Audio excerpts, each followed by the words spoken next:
అమ్ములు ఏం చేస్తున్నావు? ఏడుకొచ్చినావు చెప్పు. ఎందుకు?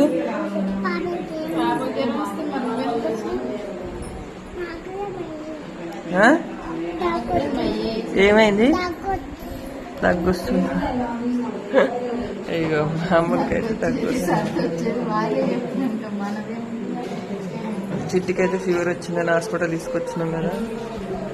ఇక చిన్నమ్మలు చేసేది చిన్నమ్మలు చేస్తూనే ఉంది.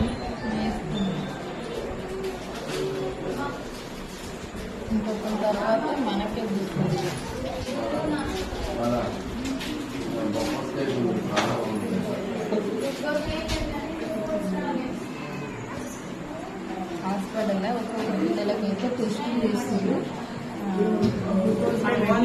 చిన్న చిన్న పిల్లలకైతే హాస్పిటల్లో చాలా మంది ఖర్చు అవుతుంది.